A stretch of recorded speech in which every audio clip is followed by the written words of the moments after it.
Good afternoon.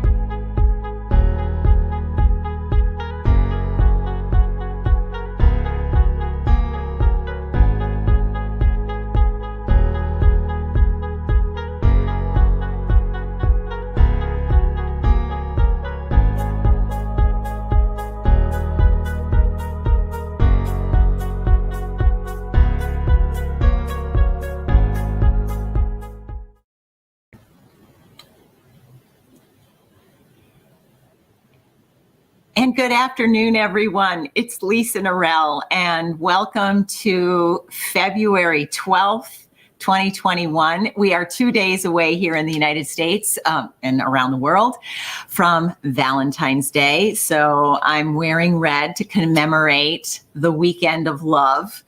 And I hope that you will also have a great weekend ahead with those you love in a safe way.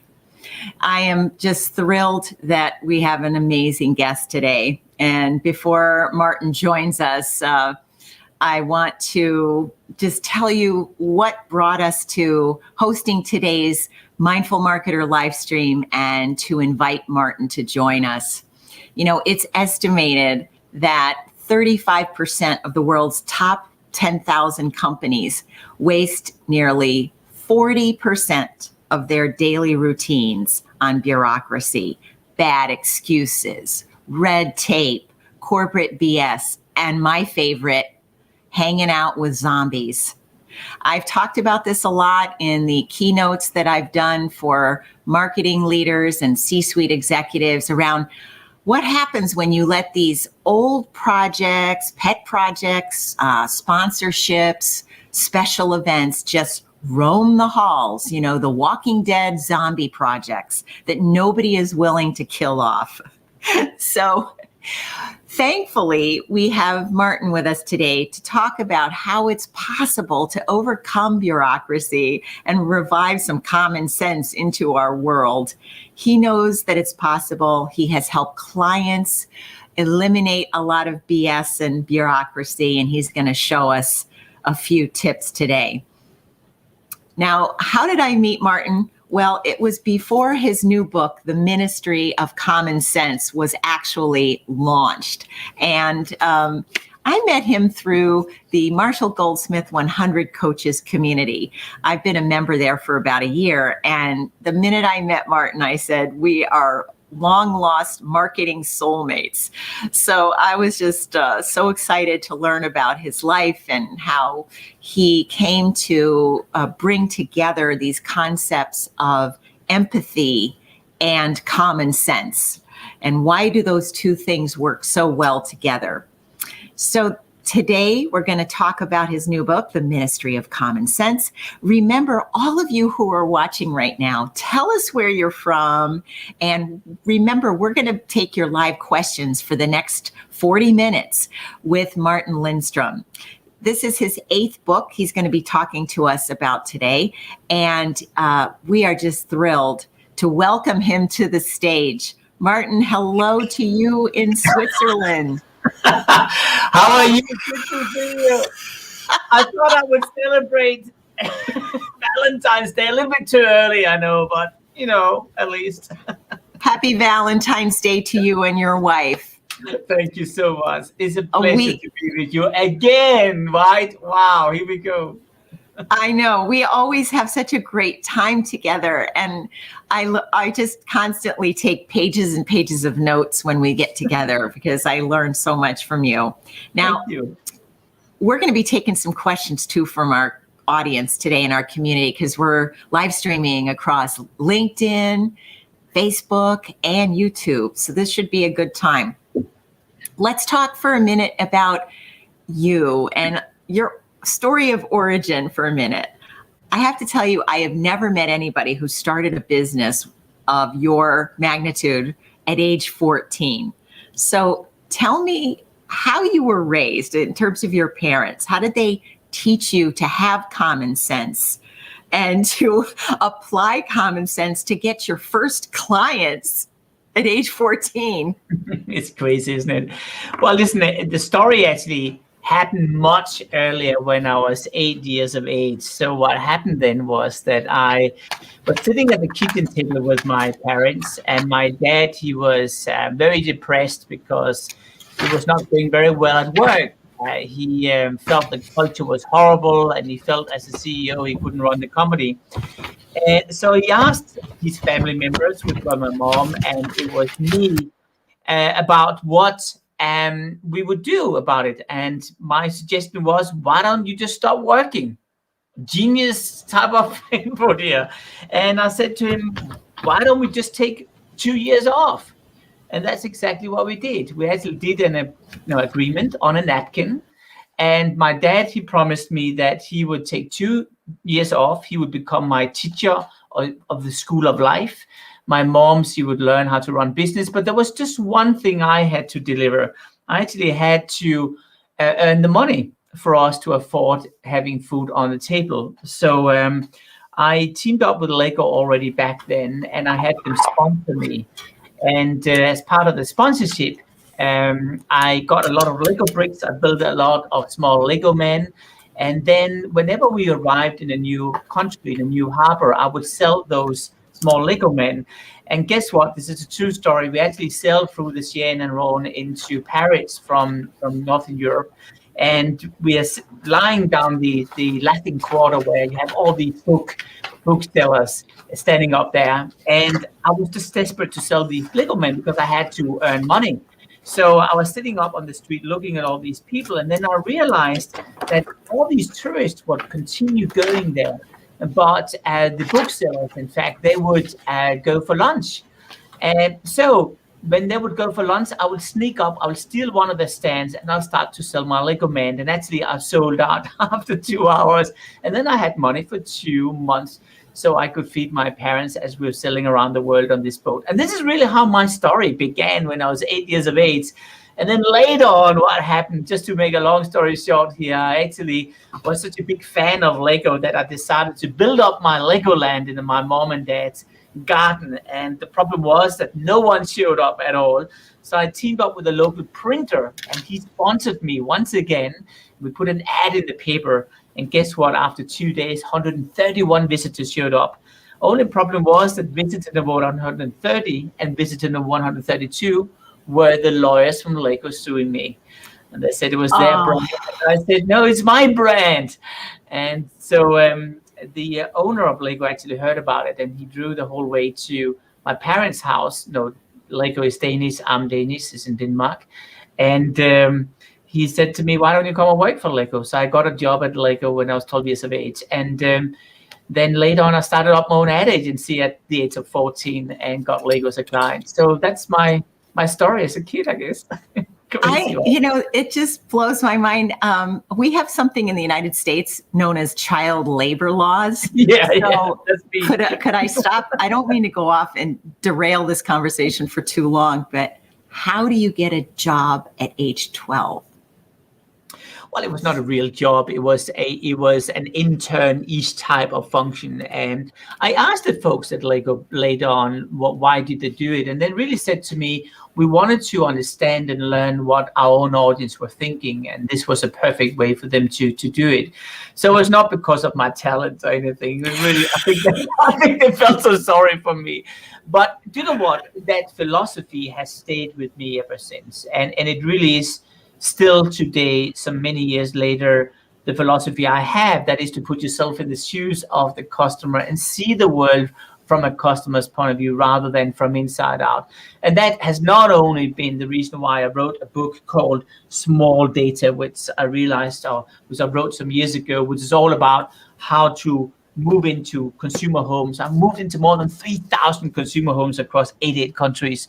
But it's also the reason why I wrote the new book, The Ministry of Common Sense, because the book is all about seeing the world from, there we go, beautiful, thank you, seeing the world from the customer's point of view. And that brings common sense back into the organization, right? So long story short, that's my life. That is wonderful. I mean, you've had such an extraordinary life so far, with many more decades to share with the world. You touch on a very important point, which is the concept of empathy. I never really understood where you were going with your book until it was launched, where you kept talking about empathy and common sense and the confluence of those concepts. By the way, we have Stefan joining us, of course, from New Jersey. Bill is with us from Portland, Oregon. So I want to welcome many of our viewers and welcome their questions as well. So Martin, how did you wake up one morning and see these patterns between empathy and common sense? Where did those come together for you? Well, it really comes down to a simple idea of that empathy is the ability to see the world through or feel the world through the eyes of another person. And really that happened for me the first time when I actually was invited to Sweden to meet the founder and the owner of IKEA. And I went to his office and he was not there. And I said, where is he? And they said, well, he's at his usual place. So I said, where is that? Well, they said, well, down at the cash register. And sure enough, he was sitting down there, this old man already back then, and checking every customer out. And I said to him during the lunch break, I said, why do you do that? And he said, because I want to see what other customers are feeling and I want to hear what they're thinking. I want to feel what the success and dream looks like. And that's the reason why IKEA is what it is today. That's what he said to me, the late Ingmar Kamprad back then. And that's really empathy, because what he did was to see the world through the customer's point of view. What happens is that common sense really exists of one word saying common. And common is to see it from multiple different points of view, right? And one of these viewpoints is, of course, the common view of an outside in, so from a customer's point of view. And I think what happens in our world today is that we increasingly are so obsessed with social media, and because of that self-fulfilling bubble which is in our life, which really in many ways reaffirm everything we believe is right, and I'm the one in the center all the time. But the reality is, by that happening, we also lose the outside in perspective, and that is the empathy, and with that common sense disappears.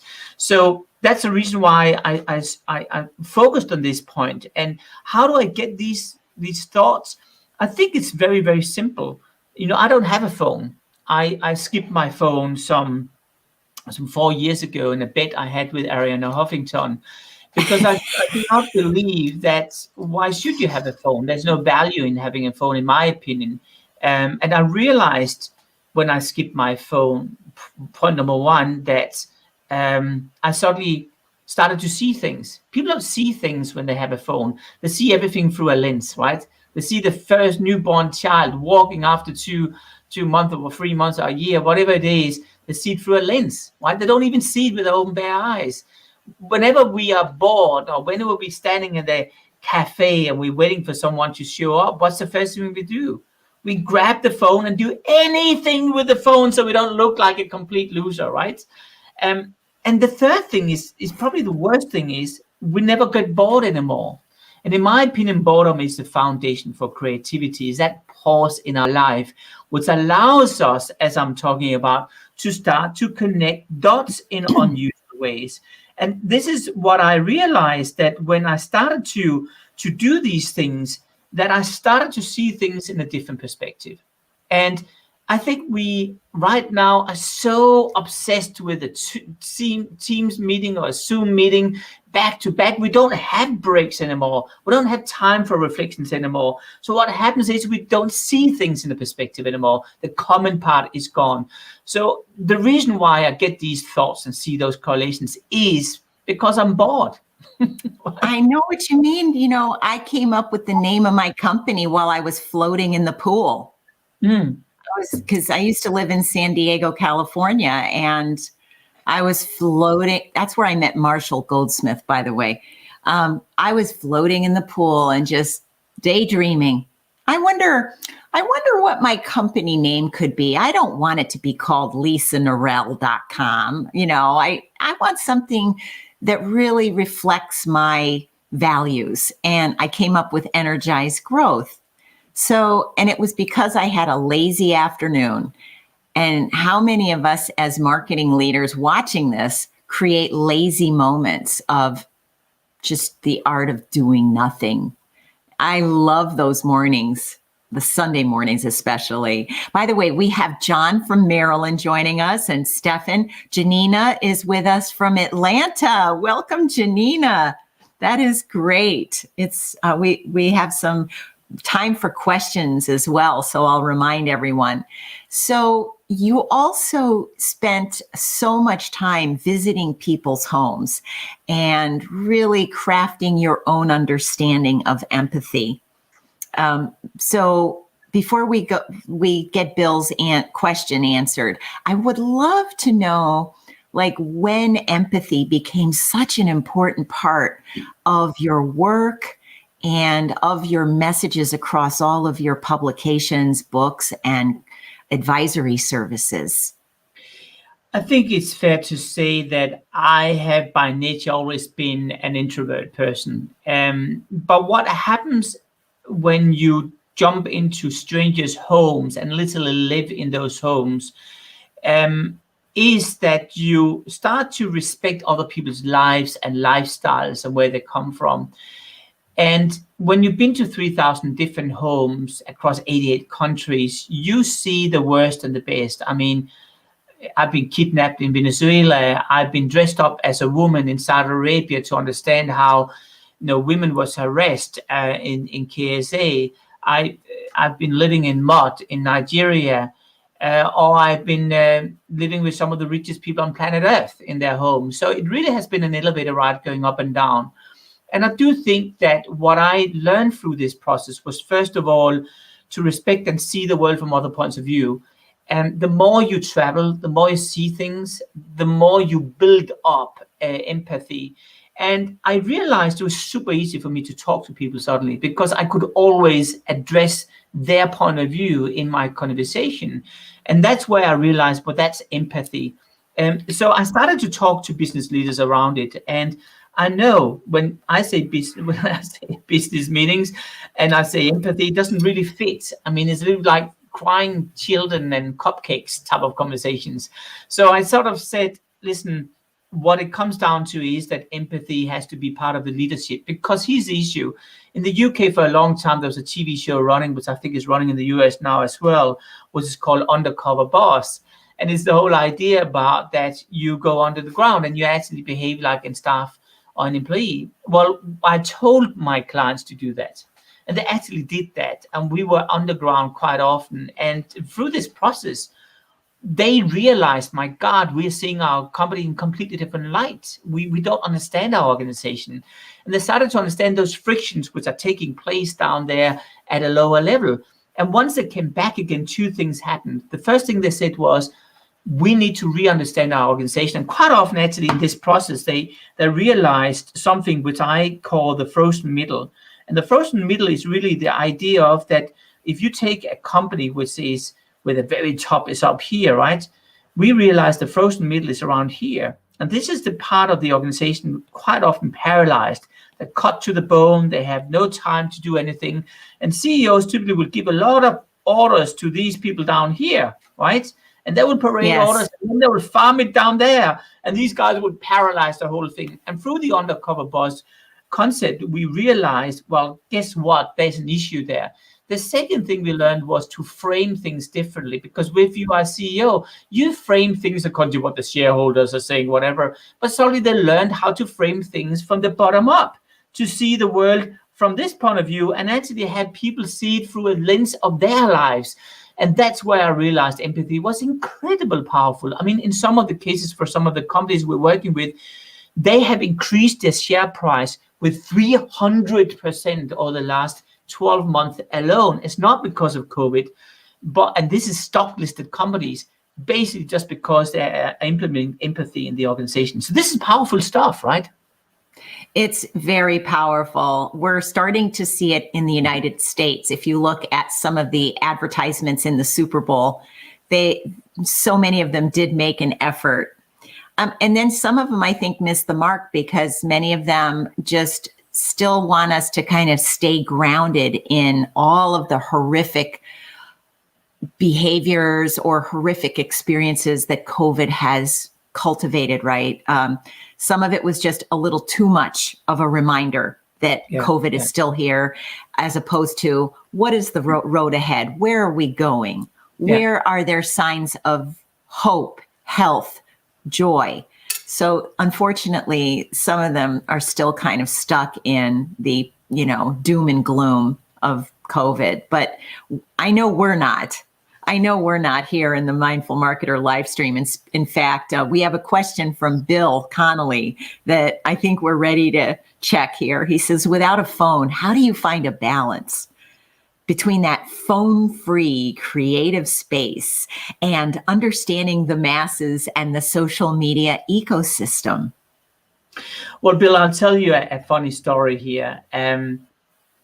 Many years ago, I was with a guy called Paco Underhill. He wrote a book called Why We Buy. We were back in my native Denmark, and we walked on the street, and he said to me, Martin, people walk very unstructured in Denmark, don't they?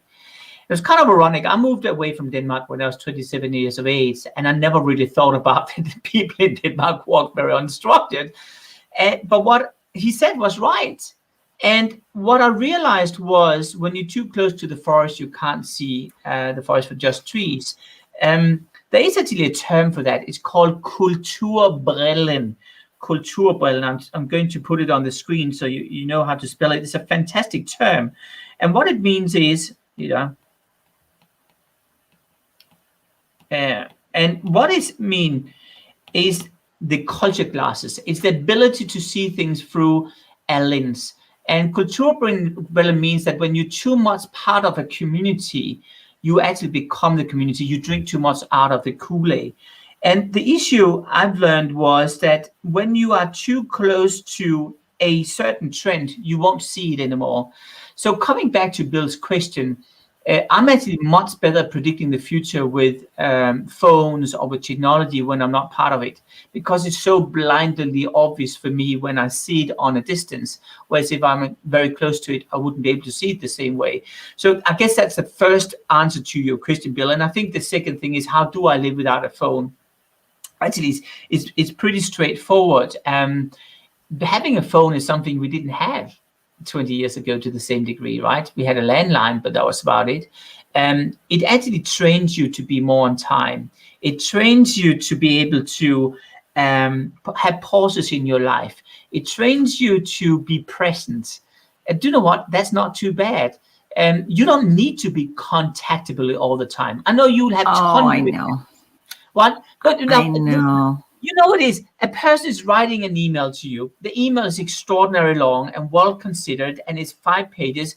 And then the answer back is, yeah, I agree. I mean, because you're sitting on this phone and you're just like, no. And but seriously, so speed has become more a reflection of a measurement of delivering than actually the quality of things. I'd rather have a day or two to think than just to speed ahead with stuff, with crap, right? So, well, I want to honor you as well, because we have both been on many of the Marshall Goldsmith 100 Coaches Zoom meetings, and we get to meet with each other if we choose to every week.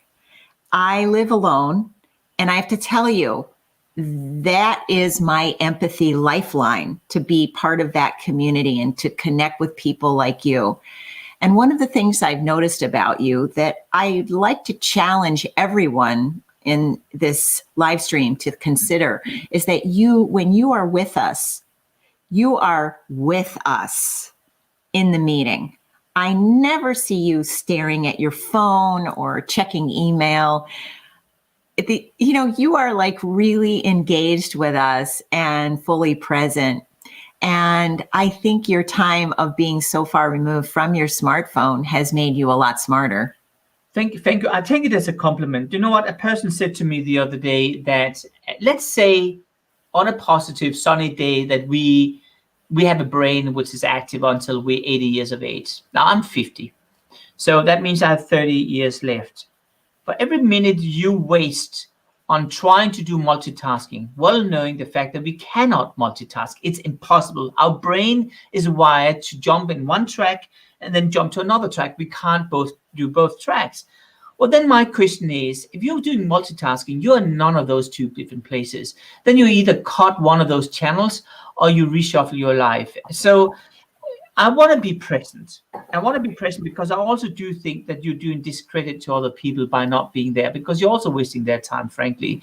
So I think we need to have some more discipline. Is it tempting sometimes to check an email? Absolutely. But it's not more tempting than actually use the time I have when I'm in good people's company, right? In my opinion, right? Yes, and you avoid what you mention in your book. One of my favorite terms is called technological muddle-headedness.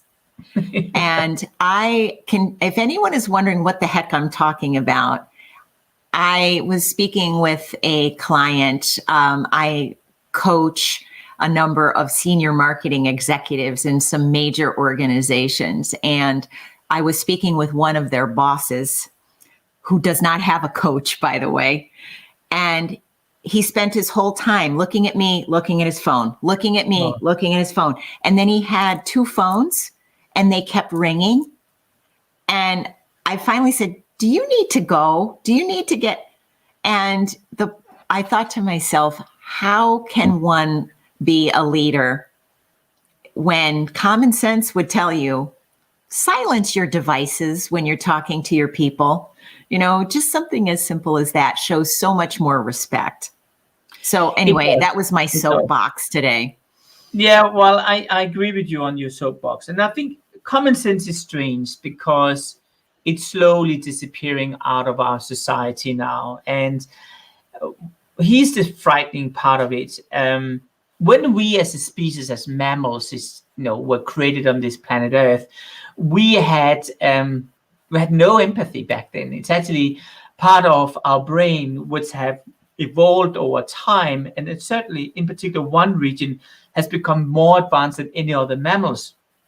And as a consequence of that, we were able to put ourselves in the footstep of a polar bear or whatever and kind of predict what it will do. And that is the reason why we survived as a species. But what makes me very sad, and something I'm writing a lot about in the book, what makes me very sad at the moment is that all sorts of data now are showing that empathy levels are dropping. I mean, a recent study in one of the largest universities in your country shows that empathy levels have dropped 48% over the last decade.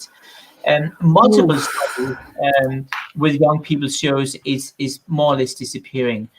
And it's very frightening because it is like a muscle. If you train the muscle, it becomes bigger. And if you don't touch it for a long time, you lose that skill set. And that's where we are. And that's the reason why I'm concerned, is because, remember, common sense and empathy are very correlated. And I think we're seeing that happening now with the whole conflict we have in the United States, the whole thing happened, I think it was the 6th of January in DC, the democracy starting to collapse. All of that stuff is a symptom of empathy disappearing out of our society. So what happens as a consequence of that is a lot of frustrations are happening. And frustrations are in particular happening at work, where people feel no one is listening to them. People feel frustrated that things are not working properly, or that you're losing contact with what you like or the customer, and all that stuff, right? Yes. It's getting worse and worse. And then you have the technology coming on top of it. I mean, I think my favorite example is this remote control, right? I'm sure you heard that story. I was at a hotel in Miami, and I wanted to watch television. And I grabbed this remote control, and it has 3 numerical keyboards. It has 6 arrows going up and down. It has A, B, C, D, E, F, whatever that means. And it has 2 on buttons. I don't know how it works. If you press the first on button, it's on. And the second one is super overnatural on the television or whatever, right? And then on steroids. Yeah, exactly. I fiddled around with this stupid remote, and then I managed to watch some television, wanted to switch off, and guess what? It has 2 off buttons. And when I pressed the first off button, the light in the room dimmed in sort of a nice, sexy way, moody way. And when I pressed the second one, the air conditioning system switched off, but the television stayed on, right? So I had to unplug it from the wall. And here's what's so interesting, Lisa. I blamed myself. I said, I'm getting too old. I'm 50. I don't get this point here. Probably some clever way you could do it, but that's wrong. No. And it was first when I was by coincidence, and it's such a bad story, but it's so true. I was You were sitting on a next, plane. yeah, I was on a plane and I sat next to the very guy inventing this bloody remote control. And I said, what the heck went wrong with you guys? And he looks at me like a deer in the headlights, and he explains that each department had different problems and they created zones. So that's the reason why they have 3 numerical keyboards. And he said, it's perfect. Everything works inside our company. And I said, except for one thing, I don't know how to switch on the television. And this is where we are right now. We blame ourselves. The problem is we start to see the world from inside out rather than outside in, because empathy is Yes. disappearing and common sense is disappearing as well with it, right?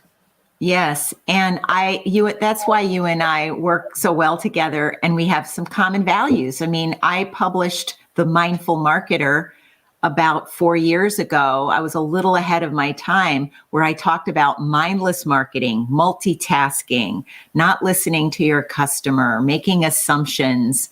And I really found that it had a renaissance about a year ago, where people said, yes, let's talk about mindful marketing and what that really means. And I still, even to this day, because the majority of my clients are chief marketing officers and heads of companies, I still get resistance from marketing about them working directly with customers. They still have filters or barriers. They still rely a lot on online surveys or the sales team to give them answers. What are you seeing, and what advice can you give them to break them from those old beliefs? I think the most important advice I will give you is to make them feel the reality themselves, because through the feeling, things really are powerful.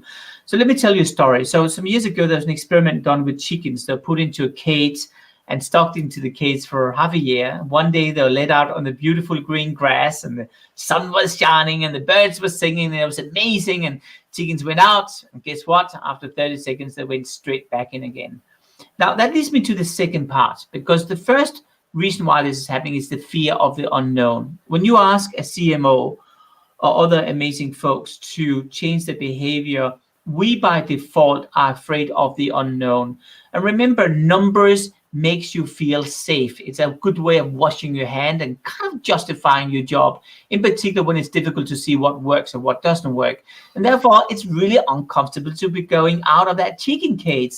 But if you take a look at the second part of my story, it puts it into perspective. So we have been studying this very topic for quite some time. And one of the things I wanted to find out was, how do you get the chickens out of these cages? So now imagine that you have 4 chicken cages, all seen from the top, right?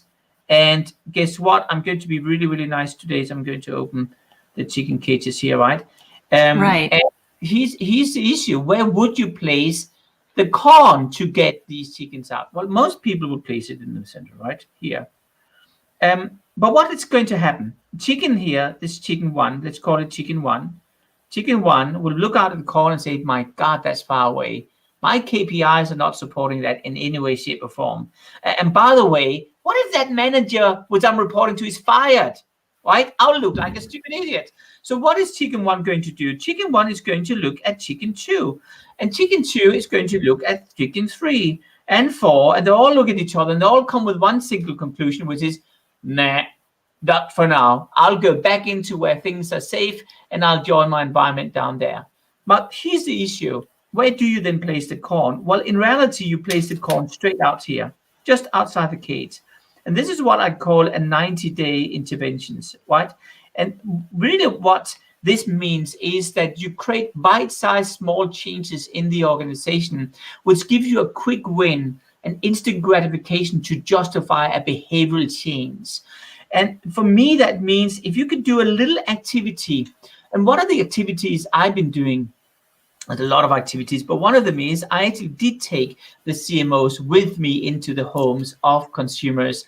And we did it only to 2 people, but the insight they saw, what they witnessed, was so profound that they will go back and they will say, my God, that was fascinating. Let me have some other people do the same.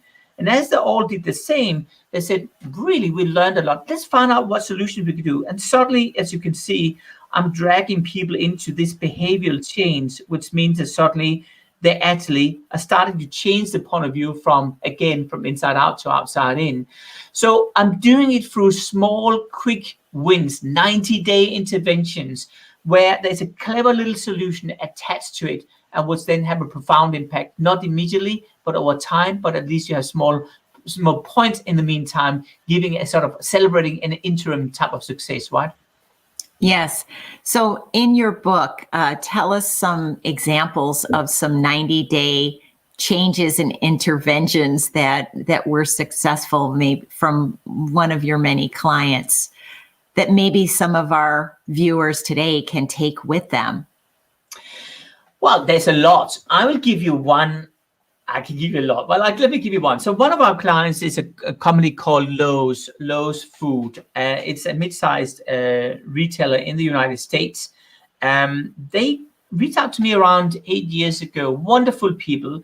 I wouldn't say they were close to bankruptcy, but it was almost there. And one of the things I had as an issue with them was that they did not realize what is the importance of retail. And in my opinion, retail is a sensory tool. You appeal to the sense of sight, touch, taste, sound, and smell. And the more you appeal to it, the more you actually buy in the end of the day.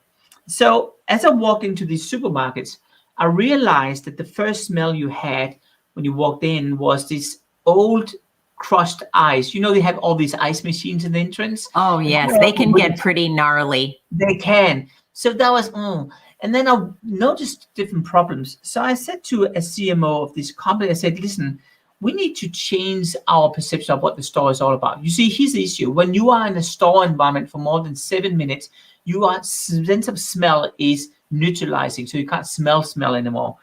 So I took the entire store staff from this store out, and I took the CMO and a couple of other folks with me, and I blindfolded all of them outside the store. And then I had everyone holding themselves on the shoulder. We walked in like, these games, walked inside. I was in the lead.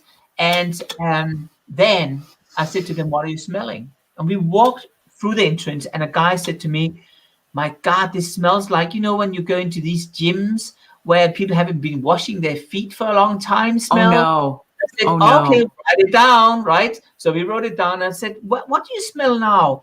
Well, it smells of dust. Okay, fine. Okay, we went on. What does it smell of now? Fish. For sure, this is fish. Okay. Then I said, so what does it smell of now? Now? I don't know. Something thrown up. What is this? This is horrible. Then I told them where they were. Well, the first was the entrance. The second thing was the fresh fruit and vegetables smelling of dust.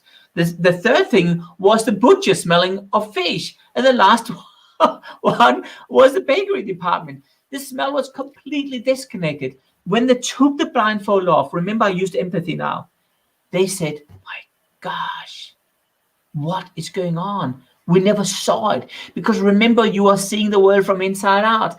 That CMO went back, and immediately we took 100 store managers from 100 stores, did exactly the same exercise. And after that happened, you know what? We had a pure green light to start changing the sensory experience through the retail store. Because in my opinion, branding is not about a logo. It's about every touch point the consumer comes in contact with through the entire span of a brand's life. I love your story. And if they ever need an avatar, they can certainly do what I do. Is I live in a place where I can walk to Wegmans, which has it nailed. With their bakery and their fresh produce, that I get so excited when I walk in the produce department at Wegmans. And it's really, they have it nailed, in my opinion. Listen, Wegman has been around for a long time. It's a family-owned company. And I think what they've done right is that they see food as entertainment rather than a supermarket, right? And I think we did the same with Lowe's, with a tremendous amount of success, because we said, in the future, two things will happen. This is fascinating. This is through our ethnographic research, or what I call small data, right? We actually realized that, first of all, local communities are dying. Now, this is something we discovered 8 years ago. The churches are closing down, the sports centers are closing down, the community centers are closing, all that stuff. The second thing we discovered was that people have two ages. They have the physical age, so I'm 50, but my inner age, what I call my twin age, is probably only 16. So I feel like a 16-year-old inside. And what's fascinating is a lot of, in particular, men, but also women feel actually younger on the inside than on the outside. So we said, instead of designing a supermarket which is serious and cold and old, we decided to develop a young supermarket which were fun, and where we actually were bringing the community back to the table. And that was the reason why Lowe's did very well. It was from a vision saying, we want to create a place where people want to hang out and feel they belong.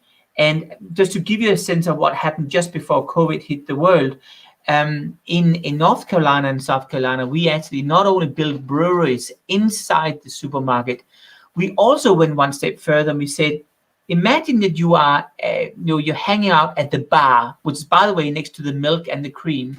We had a bar where there's live music or DJs inside the supermarket. You're hanging around, you're ordering a bar, and while you order your beer, there is a person coming up to you and saying, what are you going to eat for tonight? I said, I have no idea. I said, healthy, inspirational fish. Do you know what? I like some fish and healthy stuff. Then that person will walk around in the supermarket and buy the stuff and find a recipe and put it into the bag and have the person pay while the person is drinking the beer, and the person will go home. This is, for me, a revolution in retail. That's what we introduced at Lowe's. And I think that's the reason why they are the fastest growing supermarket chain in the United States at the moment. Because in the end of the day, it's not a logo, it's an experience, it's empathy. It's all about seeing the world through the customer's point of view, right? And it is. I actually do go to, full disclosure, true confessions. I go to Wegmans and sometimes walk the aisles just to relax and let my mind wander. Yeah. I enjoy it. And Janina seems to agree. She says, pulling together those who have a common experience can help us to understand and share in those feelings, thoughts, and ideas. And that's absolutely true. Janina, we are so glad you were here today to share your ideas with us. Martin, this is so sad. We're running up to the bewitching hour. And I know it's the bewitching hour in Switzerland, and it's probably time for you to go have a nice late dinner with your beloved. So as we wrap up, tell me a quality that we can look for in our people and people we're hiring for marketing that shows that they have empathy and common sense. I think the way you can find out is really to look at their social media channels. To be honest, I think they tell a lot about the person. You can actually quite often see the way they shoot the photo, or who they're together with, or how they stand on the photo. If you have the classic angles, or if you have other angles, or the way you describe yourself, that will show you very quickly if you see the world through your own point of view, or if you're receptive for other people's point of view. So even before you met the person, you very quickly would be able to see if they're self-obsessed, if this is all about me and my point of view, or in fact they're good listeners. And that is the second point. Are they willing to listen, or is this a monologue going on and on and on to see me and hear me a name drop, right? And I think the third thing is, did they take their time to put themselves in the shoes of your customers, whoever they are, and see the world from their point of view? Are they just talking about they want to do it, but they never really did it? Those are some excellent sources of advice for us today as we enter the weekend of love, right? Not just love for the people in our family and our social circles, but I think, the reason I love my business, and I'm coming up on 20 years of running my firm, is I tell my clients that I love them. And I really do. I mean, this is something I'm really proud to say, because I love what they're up to in the world. They're trying to change the world by creating strong, mindful companies, and they have succeeded. And it's something that I think I could do for at least the next 10 years of my life. So lots of hearts today. So Martin, let's do this again sometime very soon. You know how much I truly enjoy spending time with you. And Thank you. Thanks for being here with our universe of mindful marketing leaders today. You're welcome. It's been great fun. And listen, happy Valentine's Day. Have a fantastic, beautiful weekend. And remember, common sense sadly is not that common. And if you haven't bought it yet, you must run to your favorite bookseller, get the #2 Wall Street Journal rated book, The Ministry of Common Sense. Get it now. You've got some free offers, Martin, on your website that are very much worth getting. And let's make common sense the new era of love. Martin, thank you so much again for being here. Go enjoy your weekend. Thank you so much. Take care, everyone. Have a good weekend. It was a pleasure as always. Bye-bye. Bye-bye, Martin. And it's time for us to wrap up today. But before we leave, I want you all to remember that February 19th, next Friday, I will be back here sharing some insights with you on 3 essentials for post-COVID planning success. What I've learned through this pandemic, as we approach 1 year together of living in a lockdown lifestyle, is that strategic planning and complex multi-page plans don't make common sense. They just don't. So working with so many of my clients, I've come up with the 3 areas you need to consider in order to do what I call dynamic planning. So make sure you join us at 1:30 p.m. Eastern next week for these ideas. And remember to get your free mindful planning tools at the link that you see running across my banner below. I also want to say again, Stefan Kaplan, my producer for these live streams, has made me fall in love again with my business because he has removed so much of the friction and the stress in my life by being there for me to make everything run as smoothly as it did today. So with that, remember, as we wrap up today, lead with common sense and live and love deeply. Bye, everybody.